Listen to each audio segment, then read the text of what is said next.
Hello बच्चों, board आवा YouTube channel में आप सभी का स्वागत है। तो देखिए आज हम आप लोग का जो मैथ्स का पेपर है, मॉडल पेपर, उसका सॉल्यूशन लेकर आए हैं गणित का। तो 40 क्वेश्चन से ऑब्जेक्टिव है, सभी का सॉल्यूशन करवाएंगे। इससे अलावा मैं बता दूं सभी subject science, social science, English सभी का पीडीएफ और सॉल्यूशन हम दे रहे हैं। तो चैनल से जुड़ जाइए, चैनल सब्सक्राइब कर लीजिए, ठीक है। सभी का सॉल्यूशन हमारे चैनल पर मिल जाएगा। तो चलिए आज हम गणित का शुरू करते हैं। आप लोग को मॉडल पेपर 40 क्वेश्चन स्टार्ट करते हैं। तो देखिए आपको फर्स्ट क्वेश्चन दिया हुआ है कि 140 को अभाज्य गुणनखंड के रूप में व्यक्त करना है, ठीक है। तो ये सबका आंसर का हम ऑप्शन आपको पेज में दिखा देंगे, लेकिन यहाँ पे मैं सॉल्यूशन कर दे रहा हूँ। तो 140 को हमको क्या करना है, अभाज्य गुणनखंड के रूप में लिखना है। तो सबसे छोटा अभाज्य संख्या क्या हुआ, 2 से। तो 2 से देखिएगा चल जा रहा है, तो 2 7 14 और 0 उतर जाएगा। 2 से 1 जा 14, फिर कट जाएगा। फिर 2 से देखिए 2 3 6, 1 इधर जाएगा, 2 5 10।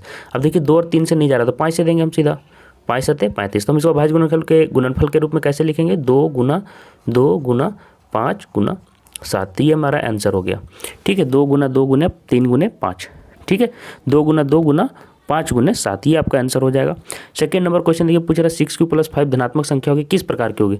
तो याद रखिए कि जो भी आपका फॉर्म का रहता है 2q या 2k, वो होता है सम संख्या। मैं जो समझा रहा हूँ समझिए पहले, ठीक है। तो यहाँ हम इसको कैसे लिख सकते हैं, 2 × 3q, ठीक है। तो ये 3q क्या हो जाएगा, k हो जाएगा, 2k। तो ये सम संख्या है। इसका मतलब ये समझ सकते हैं कि 6q क्या है, सम संख्या है। सम संख्या ऐसे लिख सकते हैं आप, सम संख्या, ठीक है।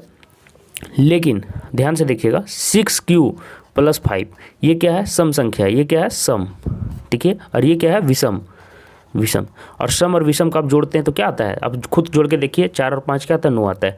तो क्या हो जाएगा, विषम संख्या, ठीक है, विषम संख्या। तो आपको विषम संख्या टिक करना है। तो विषम संख्या आपको ऑप्शन में है, जो भी है वही आपका सही हो जाएगा। अब थर्ड नंबर क्वेश्चन देखिए पूछ रहा है कि 5 + 2√3 किस प्रकार की संख्या है। तो याद रखिए कि 5 + 2√3 किस तरह की अभिसंख्या है, अपरिमेय संख्या है, ठीक है, जिसको p/q के रूप में नहीं लिख सकते। तो अपरिमेय संख्या इसका आंसर हो जाएगा। इसका आंसर सबका मैं लिख दे रहा हूँ, आंसर है ये सबका, ठीक है। तो इस तरह से 3 क्वेश्चन का आपका सोल्यूशन यही होगा, अपरिमेय संख्या है ये, ठीक है। सी ऑप्शन इसका सही होगा। फोर्थ नंबर क्वेश्चन में देखिए बोल रहा है कि ए और बी रहने पर क्यू और आर विद्यमान है, कौन सा कथन सत्य है। तो देखिए बोल रहा है कि क्या प्राप्त होता है। याद रखिए कि ए और बी 2 धनात्मक पूर्णांक हैं, तो अद्वितीय पूर्णांक क्यू और क्यू आर विद्यमान है। तो किस तरह से बनेगा मैं आपको समझा दे रहा हूँ। तो क्या होता है कि कोई भी संख्या ए को जब हम किसी भी संख्या बी से भाग देते हैं तो अद्वितीय रूप से हमें क्या क्या प्राप्त होता है, याद रखिएगा अद्वितीय रूप से हमें रिमाइंडर आर, रिमाइंडर मतलब कि भागफल, और नीचे शेष हमें क्या प्राप्त होता है, आप लोग यहाँ रिमाइंडर नहीं, यहाँ पे क्वेश्चन कर लीजिएगा क्यू भागफल प्राप्त होता है और रिमाइंडर के रूप में आर प्राप्त होता है। तो इसको हम कैसे लिख सकते हैं, याद होगा भाजक, भाज्य, ये ए है भाज्य, भाज्य बराबर क्या होता है, भाजक इंटू भागफल, भाजक और ये भागफल हुआ तो क्या हो जाएगा, बी × q + आर, ठीक है। ये अद्वितीय होते हैं, ये जो 2 प्राप्त होते हैं वो मुझे हम लोग को अद्वितीय प्राप्त होते हैं। तो क्या हो जाएगा, a = bq + r। ये हमारा बी ऑप्शन आप लोग का जो ऑप्शन में दिया हुआ है वो सही है, ठीक है। चलिए हम लोग नेक्स्ट क्वेश्चन में चलते हैं। नेक्स्ट क्वेश्चन देखिए क्या पूछ रहा है कि शून्यकों का योग और आपको गुणनफल दिया हुआ है, योग और गुणनफल दिया हुआ है, द्विघात बहुपद हमको पूछ रहा है। 2 तरीके से बना सकते हैं, ठीक है। सबसे आसान तरीका मैं बता दे रहा हूँ, सब 2 तरीके से इसको बना सकते हैं। आसान तरीका ये रहेगा कि कोई भी फॉर्म में क्या रहता है मैं बता दे रहा हूँ। फॉर्म में ये रहता है आपका x² माइनस यहाँ रहेगा, याद रखिएगा अल्फा + बीटा। अगर 2 शून्यक अल्फा और बीटा है, ये दोनों शून्यक है, याद रखिएगा अल्फा और बीटा दोनों शून्यक है। तो अल्फा + बीटा × x है ना, फिर प्लस रहता है, याद रखिएगा प्लस अल्फा बीटा होता है और ये = 0 होता है। ये बहुपद का फॉर्म होता है, ठीक है, द्विघात बहुपद का। तो यहाँ पे हम क्या करेंगे, x² को x² रहने देंगे, माइनस अल्फा + बीटा के जगह में देखिए शून्यकों का योग हमें 3 दिया हुआ है तो 3x हो जाएगा। और अल्फा बीटा क्या दिया हुआ है, गुणनफल दिया है द्विघात पद का, तो -2 दिया हुआ है तो -2 यहाँ पे रहेगा और = 0 हो जाएगा।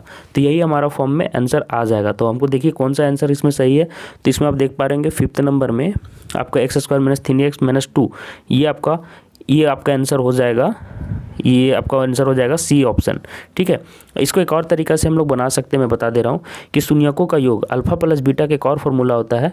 ये दूसरा तरीका, आप इतना तक याद रखिए। फिर ये दूसरा तरीका मैं बता रहा हूँ, अल्फा + बीटा = -b/a होता है और अल्फा बीटा c/a होता है। ये भी तरीका आप लोग जान सकते हैं, मैं बता दे रहा हूँ सभी के लिए। तो क्या होगा form, ax² + bx plus C is equal to 2 0। ये हो गया द्विघात बहुपद का फॉर्म हो गया ये, ठीक है।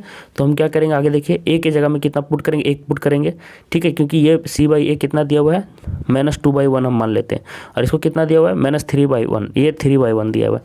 तो b का वैल्यू क्या हो गया, देखिए b का वैल्यू -3 हो गया, समझ रहे हैं। तो ये थोड़ा भारी पड़ेगा, ऊपर वाला ही करिएगा, ज़्यादा याद रखिएगा, ये फॉर्म याद रखिएगा आप, ये वाला, ठीक है। जिनको ये वाला पता है ये भी कर सकता है।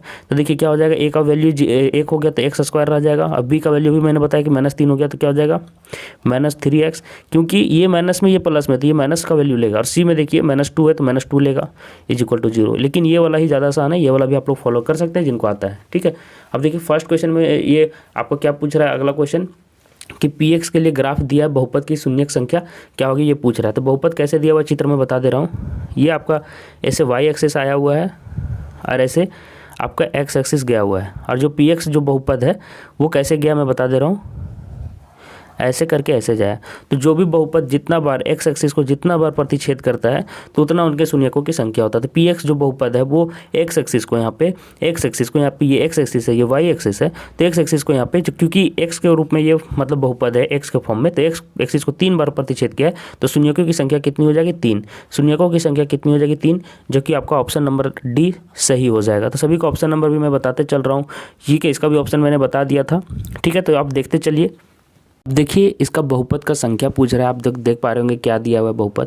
तो इसका शून्य पूछ रहा है क्या क्या क्या होगा, तो देखिए यहाँ से हम 4u कॉमन ले सकते हैं, तो क्या हो जाएगा 4u कॉमन जब हम लेते हैं तो क्या हो जाएगा u + 8 हो जाएगा। देखिए यहाँ से u आएगा क्योंकि 4u और u 4u² हो जाएगा गुना करके 8u, तो देखो यहाँ पे 8 नहीं आएगा 2 आएगा।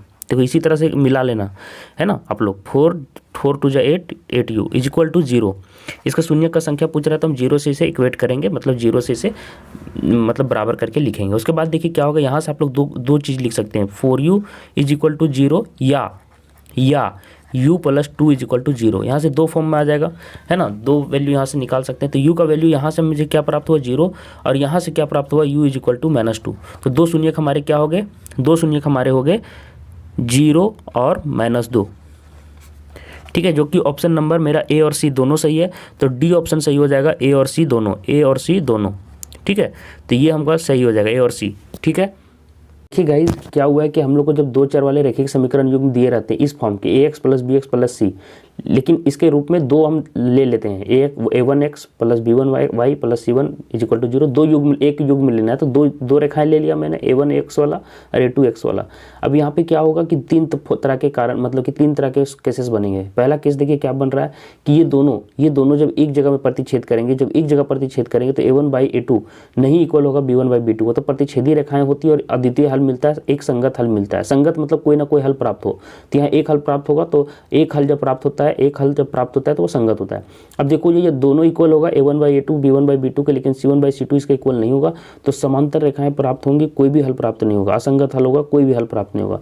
और थर्ड वाला में देखिए क्या होता है कि थर्ड वाला में जब अगर तीनों बराबर आ जाते हैं, संपाती रेखाएं हो जाती है, तो अनंत रूप से हल होता है। संपाती मतलब एक दूसरे के ऊपर ओवरलैप कर जाएंगे रेखाएं, ठीक है, तो कोई भी सॉल्यूशन प्राप्त नहीं होगा। अभी हम लोग को कौन सा केस दिया है, ये थर्ड वाला केस दिया, तीनों इक्वल दे दिया है, तो अनंत हल आएंगे, अनेक हल आएंगे और संपाती रेखाएं हो जाएंगी, दोनों एक दूसरे के ऊपर ओवरलैप करेंगे। याद रखिएगा जब एक हो सॉल्यूशन जब प्राप्त करना रहता है तो ये वाला कंडीशन होता है, जब कोई सॉल्यूशन प्राप्त नहीं होता तो ये वाला होता है असंगत वाला केस, ठीक है।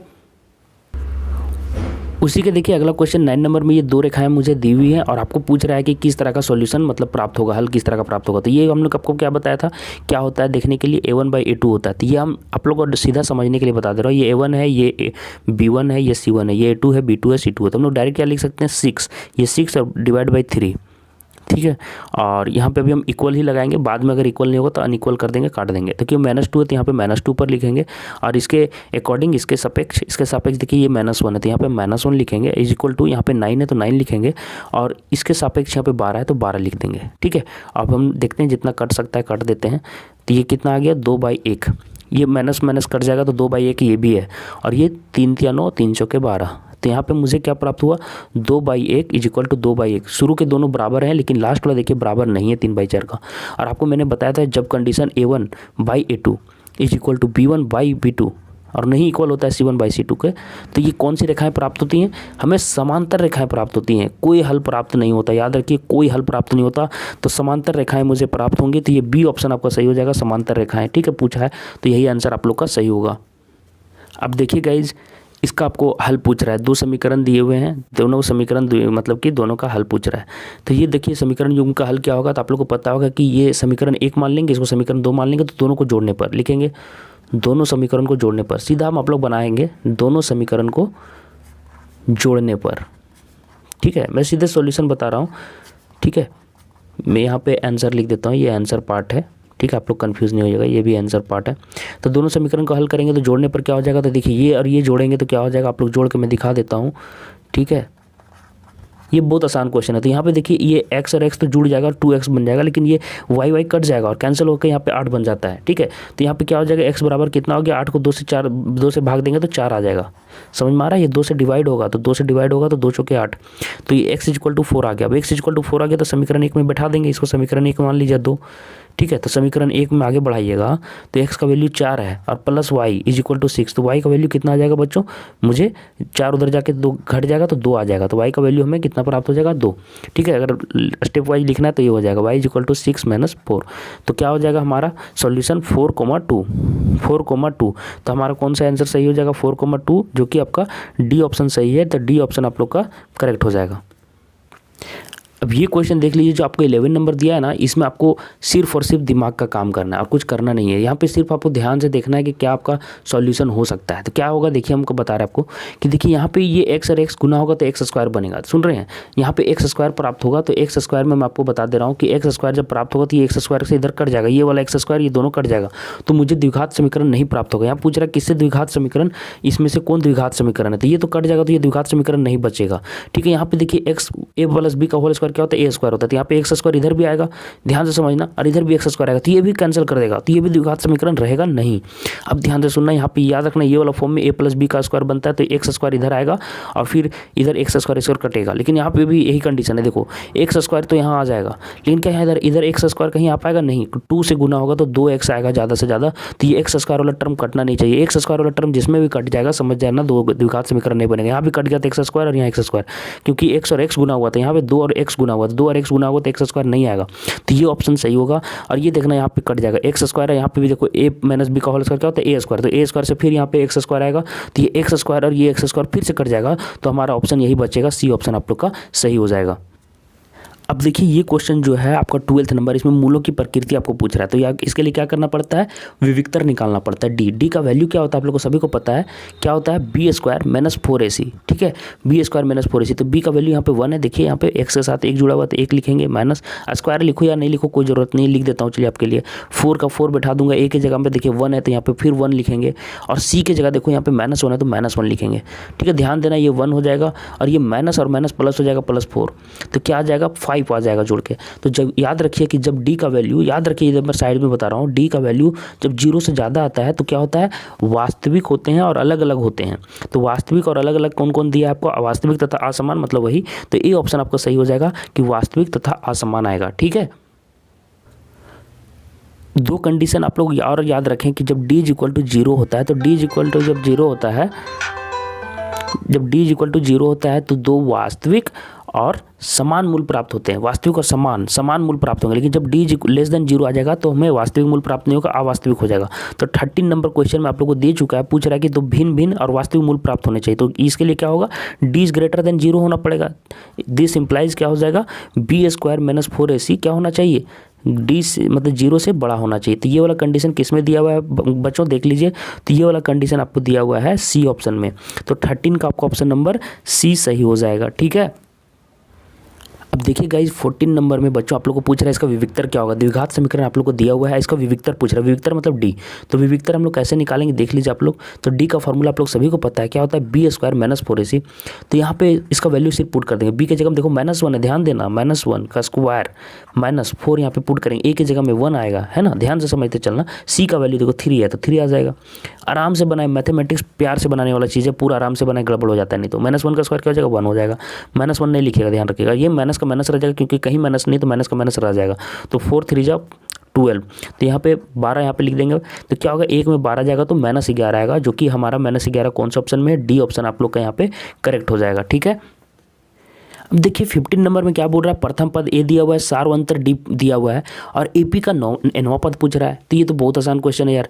तो आप लोग को देखिए nवां पद कभी भी निकालना रहता है तो क्या करते थे, फॉर्मूला ही याद होगा आप लोग को, एन का फॉर्मूला क्या होता है, ए प्लस ये प्रथम पद हो गया एन माइनस वन, ठीक है, एन पद है और माइनस वन इंटू डी। तो ये आपको कौन सा ऑप्शन में दिख रहा है, डी, जहाँ पे सार्वंतर है, तो ये आपको ऑप्शन नंबर डी में दिख रहा है। तो 15 का डी नंबर आप लोग का सही हो जाएगा, करेक्ट आंसर हो जाएगा डी, ठीक है। अब देखिए गाइस 16 का आपको एनवा 30वां पद पूछ रहा है, ए आपको पता है तो यहाँ पे हम लोग लिख लेते हैं। ए प्रथम पद कितना दिया हुआ है, 10 दिया हुआ है। डी कितना है, तो डी देखिए 10 दूसरा पद में पहला पद घटाते हैं तो क्या हो जाएगा, 7 माइनस 10 इज इक्वल टू -3 आ रहा है। डी कितना आ रहा है, -3, 30वां पद निकालने बोल रहा है। तो ए 30 हम लोग निकालेंगे तो फॉर्मूला क्या हो जाएगा, ध्यान से सुनिएगा, A plus N minus one into D ये होता है। तो एन का वैल्यू यहाँ पे 30 होगा, याद रखिएगा एन का वैल्यू यहाँ पे 30 होगा, क्या कि 30वां पद निकाल रहे थे। यहाँ पे देखिए हम क्या करेंगे, ए का वैल्यू कितना है 10 है तो 10 बिठा देंगे और एन के जगह में 30 रख देंगे -1 और डी के जगह में -3 रख देंगे। अभी आगे देखिए क्या हो जाएगा, आगे आप चाहें तो यहीं नीचे लिख सकते हैं, मैं यहीं पे लिख दे रहा हूँ बगल में, ठीक है, बराबर का साइन लगेगा। तो देखिए 10 यहाँ का 10 रह जाएगा और ये 10 30 में एक जाएगा तो 29 हो जाएगा, तो प्लस 29 और 29 का गुना हो जाएगा -3 से, तो ऐसे लिखना है -3। अब देखिए 10 और प्लस ये कितना हो जाएगा, माइनस ही लिख देता है, माइनस में आंसर आ जाएगा। तो देखिए माइनस में क्या आ जाएगा कि 9 3 27 के साथ हाथ में 2 और 3 दूनी 6 7 8, तो ये माइनस में लिख दीजिएगा डायरेक्ट। तो कितना आ गया, -77 आपका आ जाएगा।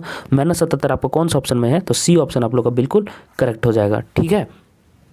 देखिए गाइज आप लोग को 17 नंबर में पूछ रहा है, 18th नंबर, सॉरी ये 18th नंबर क्वेश्चन है। 18th नंबर क्वेश्चन मैंने गलती से कर दिया, 17th आगे बता रहा हूँ। तो देखिए 18 नंबर क्वेश्चन में पूछ रहा है कि समरूप त्रिभुज की संगत भुजाएं होती है। तो देखिए ये दोनों समरूप त्रिभुज है, जब दोनों के एंगल करस्पॉन्डिंग अगर इक्वल है तो समरूप त्रिभुज भी बन सकता है। तो देखिए दोनों समरूप हैं, लेकिन देखिए क्या दोनों के भुजा बराबर है क्या, नहीं, लेकिन समानुपाती हैं। ये 2 है तो ये 4 है, 3 है तो 6 है, 2 गुना है, अब देखिए 4 का 8 है। तो क्या हो जाएगा इसका आंसर, बी ऑप्शन सही हो जाएगा। समानुपात में होते हैं, याद रखिएगा समानुपात में होते हैं, मतलब एक ही जैसे बड़े छोटे रहेंगे लेकिन समानुपाती रहेंगे। समरूप त्रिभुज किसको बोलते हैं, जो देखने में एक जैसे लगे हो, ठीक है। तो ये बी ऑप्शन आपका सही हो जाएगा, इसके भुजा समानुपाती होंगे। देखिए 17 नंबर में एपी आपको दिया हुआ और पद पूछ रहा है कि 78 कौन सा पद होगा। तो मुझे यहाँ पे ए पर पता है कि 3 है, देख लीजिए 3 है पहला पद, और डी क्या है, डी देखिए 8 में 3 जाएगा, तो 8 में 3 जाएगा तो डायरेक्ट लिख दे रहा हूँ 8 में 3 जाएगा, क्योंकि दूसरा पद माइनस पहला पद, तो दूसरा पद माइनस पहला पद 8 माइनस 3 5 आ गया। और मुझे क्या निकालना है, ए एन का वैल्यू दे दिया है, एनवा पद क्या है 78 है, तुमको एन का वैल्यू नहीं पता है क्योंकि पद कौन सा है ये पूछ रहा है मुझे। तो आप लोगों को फॉर्मूला मैंने बता दिया था एन वाला, तो फिर से वही लिख देंगे। तो ए एन का फॉर्मूला फिर से मैं बता दे रहा हूँ, A plus N minus one into D हो जाएगा। तो यहाँ पे ए एन का वैल्यू कितना है, 78 है, बहुत आसान क्वेश्चन है ये। ए का वैल्यू 3 बैठा देंगे, एन का वैल्यू हमको निकालना है -1 और डी का वैल्यू कितना है 5 है।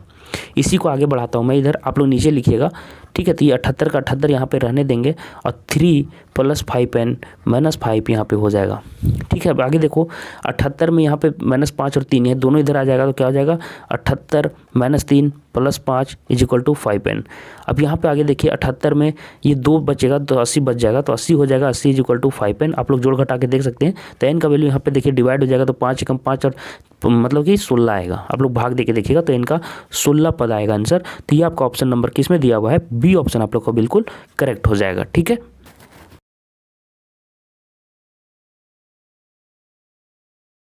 तो देखिए बच्चों क्वेश्चन नंबर 20 में क्या करना है, त्रिभुज एबीसी दिया हुआ है, एबी का वैल्यू, एसी का वैल्यू और बीसी का दिया, कौन भी हम लोग को पता नहीं है। क्या करेंगे ऐसे क्वेश्चंस में, ऐसे क्वेश्चंस में क्या करेंगे हम लोग, एबी का स्क्वायर निकालेंगे सॉल्यूशन में। आप लोग डायरेक्ट लिख सकते हैं, ठीक है, क्योंकि यहाँ पे लिखना नहीं है। तो एबी का स्क्वायर हम लोग निकालते हैं, तीनों भुजा का स्क्वायर। देखिए ऐसे क्वेश्चन जनरली पाइथागोरस से ही पूछे जाते हैं। जब तीनों भुजा का मानो कौन पूछ रहा हो तो आप समझ जाइएगा कि ये पाइथागोरस का ही क्वेश्चन हो सकता है। तो ये इसका स्क्वायर निकालेंगे, तो 6√3 का स्क्वायर यहाँ पे कीजिएगा, कितना आ जाएगा 36 हो जाएगा, 6 36 और गुने 3 कितना हो जाएगा 108 आ जाएगा, ठीक है। अब यहाँ पे एसी का स्क्वायर हम लोग निकालेंगे, एसी का स्क्वायर भुजा का स्क्वायर निकाल रहा है सभी का, तो 12 का स्क्वायर हो जाएगा, तो कितना आ जाएगा 144 आ जाएगा, सेंटीमीटर में सभी आएंगे, ठीक है, सेंटीमीटर स्क्वायर में, ठीक है। अब फिर एक और भुजा मेरा बचा बीसी, तो यहाँ पे कौन सा आप लोग को पकड़ना मैं बता रहा हूँ, 6 सेंटीमीटर का स्क्वायर यहाँ पे आएगा 36। अब ये देखिए कि ए बी का स्क्वायर, यहाँ से आप लोग क्या रिजल्ट निकाल रहे हैं, ए बी का स्क्वायर देखिए 108 में 36 जोड़ेगा तो 44 आएगा, 144। तो बी सी का स्क्वायर = है ए सी के स्क्वायर। आप लोग को पता है कि जब दो भुजाओं का योग, दो भुजाओं के वर्ग का योग तीसरी भुजा के बराबर होता है तो ये पाइथागोरस थ्योरम होता है, आप लोग सभी को पता है। तो ये क्या हो गया, यहाँ पर लिख दीजिएगा पाइथागोरस प्रमेय से,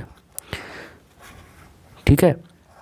और कौन सा कोण 90 डिग्री होता है ना, ये आप लोग से पूछना था मुझे, ठीक है। तो याद रखिए कि जो ये साइड जो बराबर प्लस में जो 2 बार रिपीट होता है वही 90 डिग्री होता है। देखो बी बी 2 जगह आ रहा है तो बी ही आपका 90 डिग्री होगा। तो याद रखिएगा कि बी, देखिए आप लोग को मैं समझा दे रहा हूँ, तो ए बी और सी, तो देखिए यहीं से बी सी और एस ए बी ये कर्ण का स्क्वायर के बराबर होता है, इसी का स्क्वायर का। तो देखिए बी 2 बार आएगा ना, देखिए तो जो 2 बार रिपीट होता है ना वही 90 डिग्री होता है। ये मैं आपको जो टिप दे रहा हूँ ध्यान रखिएगा।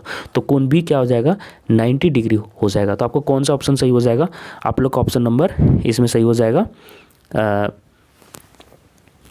आप लोग का ऑप्शन नंबर सी सही हो जाएगा। ठीक है, अब देखिए ये क्वेश्चन पूछ रहा है कि इसमें मूल बिंदु से बिंदु की दूरी पूछ रहा है। तो आप लोग याद रखिएगा कि जब भी हम लोग निकालते हैं एक्स स्क्वायर, ये वाला 0 से, ये आपका मूल बिंदु होता है।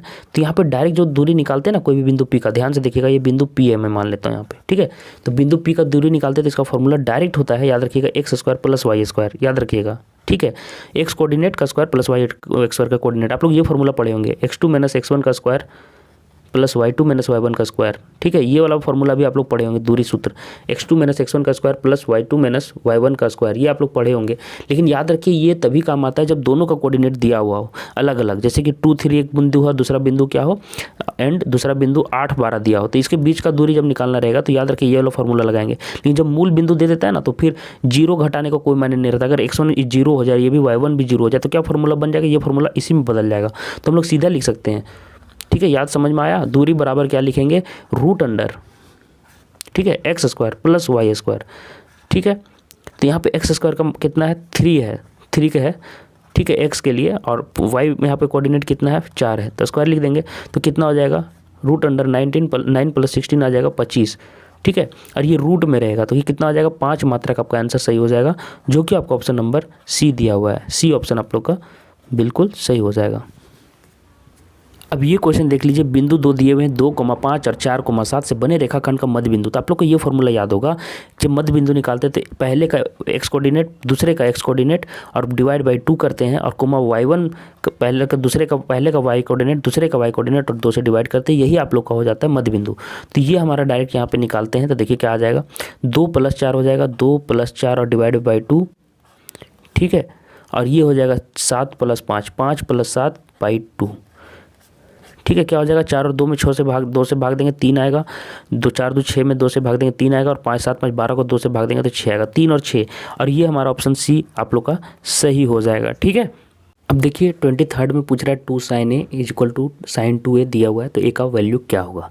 तो कुछ फॉर्मूले आप लोग याद रखिए, ये सारे इंपॉर्टेंट होते हैं। देखिए sin 2a का फॉर्मूला क्या होता है, आपको मैं बता दे रहा हूँ, 2 sin a cos a, तो ये याद रखिएगा आप लोग। ठीक है, एक और फॉर्मूला मैं आप लोग को बता रहा हूँ, cos 2a का फॉर्मूला भी याद रख सकते हैं, तो रख लीजिएगा, cos square a minus sin square a। ठीक है, तो ये याद रखिएगा। यहाँ पे cos स्क्वायर a को अगर आप लिखते हैं, क्या लिख सकते हैं, sin square a plus cos square a = 1 होता है, तो cos स्क्वायर a को क्या लिख सकते हैं, 1 माइनस sin स्क्वायर, ऐसे अगर हम लिखते हैं, और ये फिर माइनस sin स्क्वायर है, तो क्या हो जाएगा ये फॉर्मूला, यही फॉर्मूला फिर इसका इक्वल भी हो जाता है 1 - 2 sin स्क्वायर है। ठीक है, 2 तरीके से 3 तरीके से लिखा जाता है, फिर ऐसे भी लिखा जाता है 2 cos स्क्वायर a -1। तो ये छोड़िए ये, लेकिन ये वाला भी इम्पोर्टेंट है आपके लिए। ठीक है, ये वाले फॉर्मूले बाद में काम आएंगे, छोड़ दीजिए इनको। तो देखिए sin 2a का फॉर्मूला यहाँ पे पुट कर देना है, तो क्या लिखेंगे सॉल्यूशन में, देखिए मैं फिर से बोल रहा हूँ, ये सब में ध्यान नहीं दीजिएगा, ये 2 फॉर्मूले काफ़ी हैं आपके लिए। ठीक है, 2 sin a और sin 2a का फॉर्मूला क्या हुआ, 2 sin a cos a, ये फॉर्मूला से लिख दिया। sin 2a का वैल्यू ये हो गया 2 sin a cos a, इसको जस का तस रहने दिया। 2 sin a देखिए यहाँ पे कैंसिल आउट हो जाएगा, 1 1 से कटेगा, याद रखिएगा 0 0 नहीं होता है, बहुत सारे बच्चे यहाँ पे गलत कर देते हैं। तो यहाँ से क्या हो जाएगा, 1 = cos a।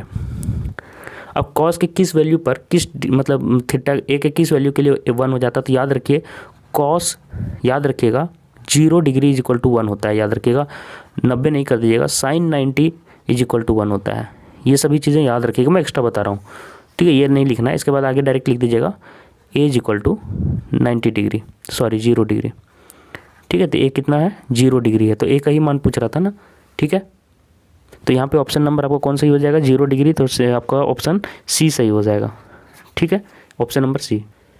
अब जैसे देखिए ये वाला भी पूछ रहा है, तो यहाँ आप याद रखिएगा 2 फॉर्मूले मैं आपको बता दे रहा हूँ, इसलिए तो आप लोग को बहुत इंपॉर्टेंट है, याद रखिएगा। cos 90 - a, cos 90 degree - a degree क्या हो जाता है, sin a हो जाता है, याद रखिएगा ये वाला। ठीक है, और ये उल्टा भी होता है, ये sin 90 - a = cos a भी हो जाता है, ये वाला भी फॉर्मूला आप लोग जाएंगे, cos sin 90 - a = cos a भी होता है। हम लोग अभी ये वाला यूज़ करेंगे, ये वाला ऊपर वाला।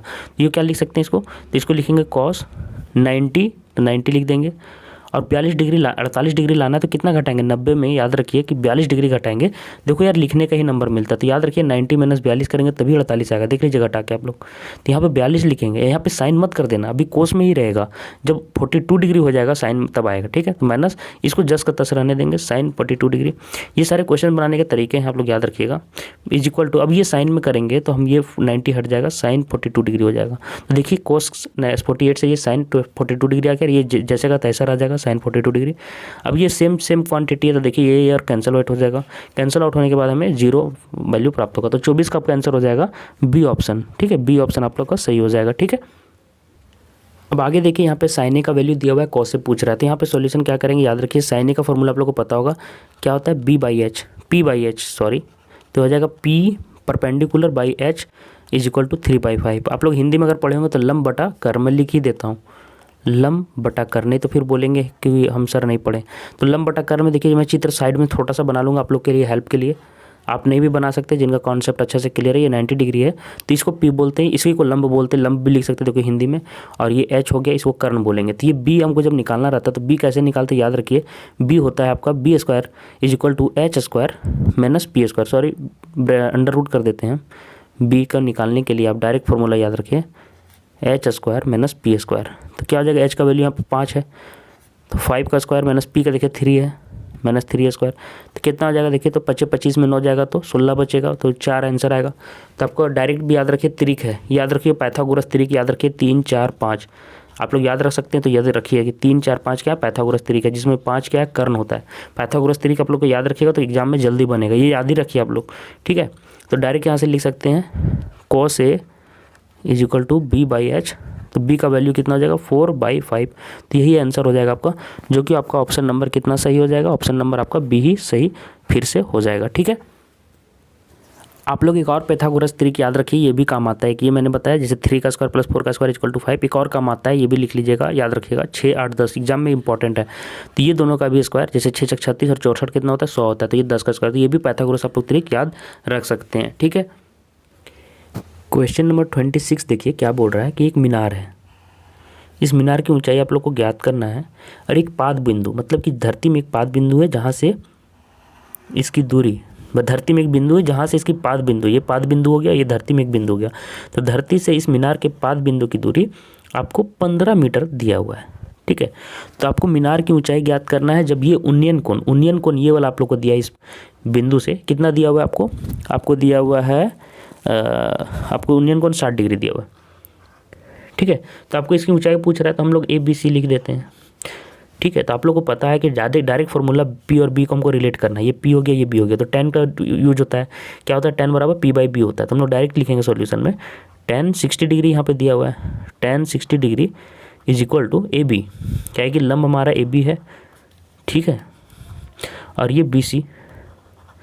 तो हम लोग को पता है tan 60 डिग्री का वैल्यू कितना होता है, वैल्यू आप लोग याद रखा कीजिए नहीं तो दिक्कत हो जाएगा, √3। AB का वैल्यू हम लोग को निकालना है, और BC का वैल्यू हम लोग को पता है कितना दिया हुआ है 15।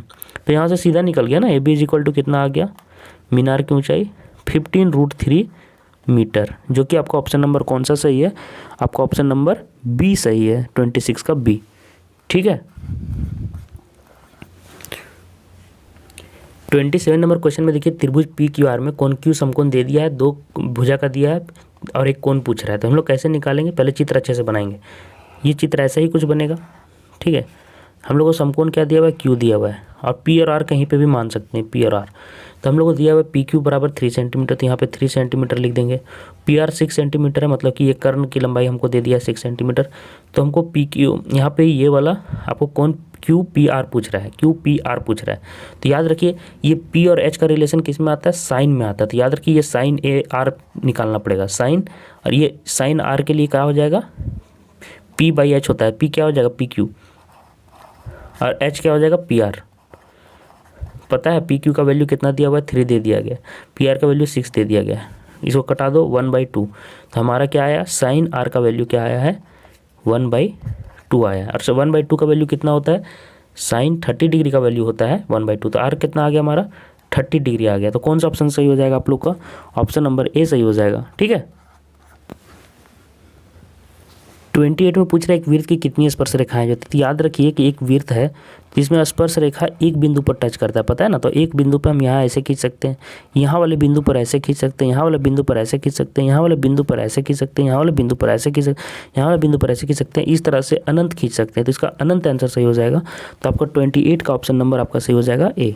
ठीक है, 28 का ऑप्शन नंबर ए आप लोग का सही हो। क्वेश्चन नंबर 29 देखिए, अच्छा क्वेश्चन है। क्वेश्चन नंबर 29 आप लोग को एक वृत्त दिया हुआ है। ठीक है, यहाँ पे क्वेश्चन में दिया हुआ है एक वृत्त है 5 सेंटीमीटर त्रिज्या वाला। जैसे जैसे बताया वैसे ही हम बनाते जाएंगे। 5 सेंटीमीटर पहले एक वृत्त बना लेते हैं। ठीक है, बोल रहा है कि पी बिंदु पर एक स्पर्श रेखा है, तो पी बिंदु हम यहाँ मान लेते हैं। ठीक है, इस पर एक स्पर्श रेखा गया हुआ है और ये स्पर्श रेखा आपको बताया जा रहा है कि ये स्पर्श रेखा पी क्यू है। ठीक है, तो अभी हम पी क्यू को नहीं देंगे, सिर्फ ऐसे चक्के पार कर देंगे। और बोल रहा है आगे क्वेश्चन में ही आपको कि केंद्र ओ से, तो केंद्र ओ यहाँ ले लेते हैं और इससे जाने वाली रेखा क्यू बिंदु पर मिलती है। तो ये यहाँ पे क्यू हो जाएगा। ठीक है, ये क्यू तो मिल गया यहाँ पे। और इसको मिला देते हैं। ये त्रिज्या 5 होता है, आप लोगों को पता है 5 सेंटीमीटर, और हम लोग को ओ क्यू का दूरी दे दिया गया है 12 सेंटीमीटर। याद रखिए कि केंद्र स्पर्श रेखा के साथ हमेशा 90 डिग्री का कोण बनाता है। तो ये कर्ण हो गया, क्योंकि 90 डिग्री के सामने की भुजा क्या होता है, कर्ण होता है। तो ओ क्यू कर्ण हो गया। तो हम लोग क्या लिख सकते हैं फॉर्मूला, याद रखिए कि ये दोनों का स्क्वायर कर्ण के स्क्वायर के बराबर होगा। तो क्या हो जाएगा, पी क्यू का स्क्वायर प्लस ओ पी का square equal to O Q का स्क्वायर। जहाँ पे ओ क्यू क्या है, कर्ण है, तो पी क्यू ही हमें निकालना है, तो इसको रहने देंगे ऐसे। ठीक है, और ओ पी क्या हो गया, 5 का स्क्वायर हो गया, और ये 12 का स्क्वायर हो गया। ठीक है, तो पी क्यू का स्क्वायर क्या हो जाएगा, 144 हो जाएगा, 12 पर 144, और ये 25 जाके उधर घट जाएगा, 25 आपका 119 आ जाएगा। ठीक है, तो पी क्यू हमें निकालना था, तो पी क्यू क्या आ जाएगा, √119 सेंटीमीटर। तो ये आपको कौन सा ऑप्शन में दिया हुआ है, ऑप्शन नंबर आपका डी आपका यहाँ पे सही हो जाएगा। ठीक है, अब देखिए 30 नंबर क्वेश्चन भी कुछ इसी तरह से है। यहाँ पे आप लोग को देखिए पी कहाँ लेना है, क्यू कहाँ लेना है, इस पर ध्यान देना है, टी कहाँ लेना है, क्यू। तो आप लोग देखिए बोल रहा है कि एक वृत्त है, ध्यान से सुनिएगा। एक वृत्त हम ले लिए, ओ केंद्र वाला बोल रहा है, तो केंद्र ओ ही ले लिए, और बोल रहा है टीपी और टी क्यू। तो याद रखिए 2 स्पर्श रेखा टीपी टी क्यू दिया गया, लेकिन पी ओ क्यू दिया हुआ है। पी ओ क्यू का वैल्यू दिया हुआ है, कौन पी ओ क्यू, देखिए आप लोग ध्यान से कि 110 डिग्री दिया हुआ है। तो इसका मतलब पी ओ क्यू यहीं पे होगा, पी ओ और क्यू, और टी इधर बाहर होगा, और टी दोनों स्पर्श रेखाओं में कॉमन है। तो देखिए टी ऐसे लीजिएगा, टी दोनों में कॉमन आना चाहिए। देखिए टी दोनों में कॉमन आ गया, पी यहाँ ले लेंगे और क्यू यहाँ ले लेंगे। अब ये इसको मैच कर देंगे। ठीक है, ये दोनों स्पर्श रेखा हो गया, ये 90 डिग्री बनाता है, ये 90 डिग्री। हम लोग को पी ओ क्यू दे दिया गया 110 डिग्री। तो याद है आप लोगों को पता होगा कि एक कोई भी क्वाड्रिलेटरल बनता है चतुर्भुज, तो उसके सभी कोनों का योग 360 डिग्री होता है। तो ये 90-90 खत्म हो गया, तो ये दोनों का सम कितना होगा, 180 डिग्री। तो आप लोग ऐसे लिख सकते हैं 110 डिग्री प्लस कौन पी टी क्यू, कौन P T Q equal to 180 degree. तो कितना आ गया, ये कौन पी टी क्यू आप लोग का डायरेक्ट आ जाएगा 70 डिग्री, जो कि आपका ऑप्शन नंबर आपका बी सही हो जाएगा। ठीक है, 31 नंबर क्वेश्चन में देखिए 60 डिग्री केंद्रीय कोण और 14 सेंटीमीटर त्रिज्या वाले त्रिज्यखंड का क्षेत्रफल पूछ रहा है। तो आप लोगों को पता होगा त्रिज्यखंड का क्षेत्रफल क्या होता है, सीधे मैं फॉर्मूला बता रहा हूँ, θ/360 degree into pi R square. तो हम लोग डायरेक्ट थीटा का वैल्यू 60 डिग्री यहाँ पे बैठाएंगे और 360 डिग्री नीचे लेंगे। पाई का वैल्यू 22/7 लेंगे, क्योंकि यहाँ पे आर 3.124 लेने नहीं बोला है, 3.14 14 सेंटीमीटर का आप लोग को त्रिज्या यहाँ लिख देंगे। अब यहाँ पे देखिए ये 6 बार में जाएगा। ठीक है, और ये 6 से देखिए आपको कैसे कटेगा, 2 × 6 और 2 एकम 2 2 एकम 2, और ये 7 2 14 यहाँ पे कट जाएगा, देख लीजिए। ठीक है, अब यहाँ पे हम लोग क्या करेंगे, गुना कर देंगे। ठीक है, तो क्या हो जाएगा, 11 दूनी 22 गुने 14/3। कितना आंसर आ रहा है देखिए आप लोग, गुना करके देखिए। तो ये आ जाएगा आपका 22 दें 220 और प्लस 88/3, क्या हो जाएगा 8 8 2 10 के 0 308/3, जो कि आपका ऑप्शन नंबर डी सही है। ठीक है, ये सेंटीमीटर स्क्वायर आएगा साथ में। ठीक है, ये क्वेश्चन भी देखिए इसी तरह, त्रिज्या आपका आर दिया हुआ है, त्रिज्यखंड का क्षेत्रफल जिसका कोण पी डिग्री है पूछ रहा है। तो ये याद रखिए पी डिग्री, तो यहाँ पे पी डिग्री लिखेंगे बटे 360 डिग्री और इंटू पाई आर स्क्वायर। ठीक है, आर ये दिया तो ये आर लेंगे। तो आप लोग को ये देखिए ऐसा ऑप्शन हम लोग को डी में दिख रहा है, इस फॉर्म में देखिए पी आर स्क्वायर, पी पीछे कर दिया है और बटे 360 डिग्री। तो ये ऑप्शन नंबर हम लोग का कौन सा सही हो गया, डी ऑप्शन आप लोग का बिल्कुल सही हो गया, डिग्री डिग्री यहाँ पे लिखा हुआ है। क्वेश्चन नंबर 33 देखिए, अच्छा क्वेश्चन है। 2 वृत्त की त्रिज्याएँ दी हुई हैं। ठीक है, एक का 19 दिया हुआ है, आप लोगों को कैसे बनाना मैं बता रहा हूँ। ये 19 दिया हुआ है और एक और का त्रिज्या दिया हुआ है, ये 9। और ये दोनों की परिधि, तो ये पहला का मतलब कि R1 अगर मैं मान लेता हूँ तो इसका क्या आ जाएगा 2 पाई R1 आ जाएगा इसका परिधि, और इसका परिधि आ जाएगा 2 पाई R2। तो बोल रहा है जो बड़ा वृत्त है, एक बड़ा वृत्त है जिसकी परिधि, जिसका मैं त्रिज्या R मान लेता हूँ, ठीक है। तो यही R ज्ञात करना है जिसकी परिधि, तो इसका परिधि क्या हो जाएगा 2 पाई R हो जाएगा। तो बोल रहा है कि दोनों का जोड़ के बराबर है, तो क्या हो जाएगा 2 पाई R1, ये पहला वृत्त का त्रिज्या हो गया, दूसरा का 2 पाई R2, और ये इक्वल दिया हुआ है 2 पाई R के, ठीक है। तो R का वैल्यू निकालना, तो देखिए यहाँ पे 2 पाई कॉमन ले लेंगे तो R1 प्लस R2 बचेगा, और यहाँ पे क्या हो जाएगा 2 पाई R हो जाएगा। तो यहाँ से देखिए अगर दोनों को तुलना कीजिएगा, तुलना करने पर यहाँ लिखिएगा तुलना करने पर R का वैल्यू क्या आ जाएगा R1 प्लस R2। R1 का वैल्यू कितना है बच्चों 19 है, दूसरे का 9 है, तो क्या आ गया 19 9 28 हो गया। तो क्या आ जाएगा बी ऑप्शन आप लोग का बिल्कुल सही हो जाएगा, ठीक है। ये क्वेश्चन देखो बच्चों, जो 34 नंबर क्वेश्चन है बहुत ही अच्छा क्वेश्चन है। अगर कंसेप्ट से देखोगे तो अच्छा क्वेश्चन है। सबसे लंबे बांस की लंबाई ज्ञात करना जो 12 मीटर लंबे, 9 मीटर चौड़े और 8 मीटर ऊंचे कमरे में रखी जा सकती है। तो इसका डायरेक्ट फार्मूला आप लोग लगा के बना सकते हैं ऐसे करके, √L² + B² + H²। लेकिन कंसेप्ट अगर जानना है तो मैं यहाँ बता देता हूँ। देखिए कुछ बच्चे अगर जानना चाहेंगे तो देख लीजिए। एक कमरा ऐसे रखा हुआ है, ठीक है, लंबाई ज़्यादा है, ये कमरा मैं बना दिया हूँ, ठीक है। जो बच्चों को वीडियो पसंद आ रहा है अपने फ्रेंड्स को शेयर जरूर कर दीजिएगा, क्योंकि बहुत मेहनत से तैयार हो रहा है तो हमको भी अच्छा लगेगा। देखिए इसकी लंबाई आपको दे दिया है 12 मीटर, कंसेप्ट समझिए। चौड़ाई दिया हुआ है आप लोगों को कितना 9 मीटर। नहीं भी समझ में आया तो ये फार्मूला याद कर लेना बस। और हाइट हमको दे दिया गया है 8 मीटर शायद। तो देखो यार, जो सबसे लंबा बांस का लंबाई होगा, देखो इस कॉर्नर से, ध्यान से सुनना, ये कॉर्नर से ये कॉर्नर होगा, अपने रूम का कोना देखना, ये कोना से ये कोना नहीं बोल रहा हूँ मैं, ये एक ही दीवार हो गई, ये एक दीवार है। देखिए ये वाला जो दिख रहा है ना, ये एक दीवार है, ये दूसरा दीवार है जो आपका अपोजिट साइड है। तो इस दीवार का, इसका अपोजिट साइड वाला दीवार का ये कोना, और यहाँ से हम लोग को ये वाला दूरी पहले निकालना होगा। यहाँ से ये वाला हमको जब निकालना है, सुनो, यहाँ से ये वाला जब लंबाई निकालना है, ये वाला लंबाई, तो हमको क्या करना होगा, एक यहाँ से ऐसे लेना पड़ेगा, इस कोने से इस कोना से एक रेखा यहाँ मिलाना होगा, और इसकी लंबाई पहले ज्ञात करेंगे। तो ये 90 डिग्री का कोण बनेगा, और ये वाला लंब का, ये लंब बनेगा, ये लंब बनेगा, ये आधार, ये कर्ण बनेगा। तो ये वाला जो है भुजा, ये इसका और इसका स्क्वायर का सम होगा। तो ये क्या हो जाएगा √, इसको अगर हम L बोलें और इसको अगर हम B बोलें तो जाएगा √L² + B², ठीक है। और ये है H²। तो ये वाला ट्रायंगल देखना, अब ये ट्रायंगल का काम खत्म हो गया, ये ट्रायंगल का काम हो गया, ये और ये का काम खत्म हो गया। अब ये ट्रायंगल में हम लोग आ रहे हैं, देखो ये वाला में, ठीक है। तो इसमें देखो ये आधार है, ये लंब है, ये कर्ण है, तो इसकी लंबाई हमें ज्ञात करना है। ये बांस समझ लो, बांस है, ठीक है। तो बांस की लंबाई क्या हो जाएगा, इसका स्क्वायर प्लस इसका स्क्वायर का रूट, तो √, ठीक है, L² + B², ठीक है, इसका स्क्वायर, ठीक है, प्लस H, ये H है, H का स्क्वायर, और ये फिर अंडर रूट जाएगा। तो अंडर रूट में देखो ये खुल जाएगा, ये स्क्वायर खुल जाएगा, तो L² + B² + H² बचेगा आपका अंदर। तो यही मैं बताना चाह रहा था। तो डायरेक्ट फार्मूला यूज़ कर सकते हैं, जिसको समझना था मैंने बता दिया। तो L का फार्मूला आप लोग का हो जाएगा 12 का स्क्वायर, B का है कितना 8², 9² है ना, 9² और 8², 12 × 144, 9 9 81, 8 8 64, और सभी को रूट के अंदर डाल दो। 4 1 5 4 9, 8 6 14 4, 18 के 8, हाथ में 1 1 1 2, ये रूट अंदर 217 17 289 होता है। तो सीधे 17 सेंटीमीटर आपका आंसर हो जाएगा, जो कि आपका दिया हुआ है 34 नंबर में बी ऑप्शन पे। बी ऑप्शन आपका करेक्ट हो जाएगा। अब ये देखिए 35 नंबर क्वेश्चन में क्या पूछ रहा है कि शंकु का ऊंचाई दे दिया गया, व्यास दिया हुआ है, और आप लोग को पूछ ले रहा है कि इसका तिर्यक ऊंचाई क्या होगा। तो तिर्यक ऊंचाई का फॉर्मूला क्या होता है मैं बता देता हूँ। तिर्यक ऊंचाई यही होता है ना, तिर्यक, हाँ तिर्यक इसी तरह से लिखा हुआ है, तिर्यक ऐसे। तो तिर्यक का ऊंचाई पूछा गया, तिर्यक ऊंचाई। तो तिर्यक ऊंचाई आपका फॉर्मूला होता है √L² प्लस जो नीचे का आधार होता है R², ठीक है, R² + H², sorry, R² + H², ठीक है। इंक खत्म हो गया। देखिए तो R का इक्वल, R कितना हो जाएगा, R यहाँ से 5 सेंटीमीटर आ जाएगा, इसको R = 5 सेंटीमीटर। तो सीधे लिख देंगे नीचे 5 का स्क्वायर, और H कितना दिया हुआ है 12, तो R square plus H square होता ही है 12 स्क्वायर, क्या हो जाएगा 25 प्लस 144 का रूट अंडर, और 169 आ गया, जोड़ के कितना आ गया 169। 169 किसका रूट होता है 13 सेंटीमीटर।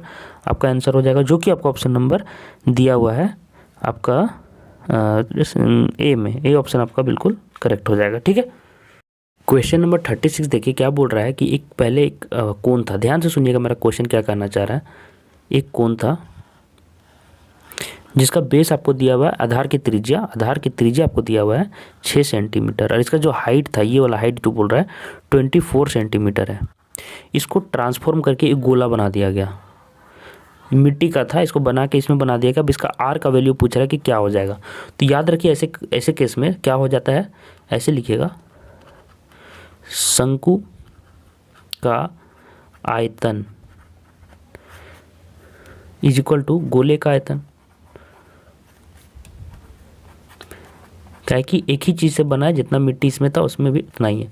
इसका फॉर्मूला क्या कहता है 1/3 पाई, इसका आर को हम क्या लिखेंगे 6 × 6 पाई आर स्क्वायर हो गया, और एच का वैल्यू 24 दिया है। गोले का आयतन याद रखिए क्या होता है 4/3, यहाँ भी पाई जाएगा R cube, 1/3 pi R cube, यहाँ पे आर को हम बढ़ा ले लिए, ये पाई से ये पाई कैंसिल आउट हो जाएगा, 3 से 3 नीचे कैंसिल आउट होता है, याद रखिए। अब यहाँ से देखिए 4 से 4 6 जा 24। अब याद रखिए कि 6 6 6 3 बार आया है, तो इसको गुना करके निकालने का जरूरत नहीं है। याद रखिए 3 बार जब रिपीट हो जाता है तो वही आपका घन का क्यूब होता है, पता है ना। जैसे कि 4 × 4 होता है अगर आर स्क्वायर, तो याद रखिए आर इज इक्वल टू 4 हो जाता है, क्योंकि जोड़ा निकाला जाता है आर में। आर जब वर्ग रूट निकालते हैं तो जोड़ा का 1 बनाते हैं, तो जब घन क्यूब निकालते हैं तो घनमूल निकालते हैं तो 3 से 1 निकलता है, तो R is equal to 6 centimetre आपका सीधे से आंसर हो जाएगा। तो ये आपका कौन सा ऑप्शन में दिया हुआ है 6 सेंटीमीटर, आपका सी ऑप्शन आपका बिल्कुल करेक्ट हो जाएगा। ठीक है, अब ये क्वेश्चन में देखिए पूछ रहा है कि सही चीज़ क्या होता है, तो सही फार्मूला ये है, आपको ये याद रखना है।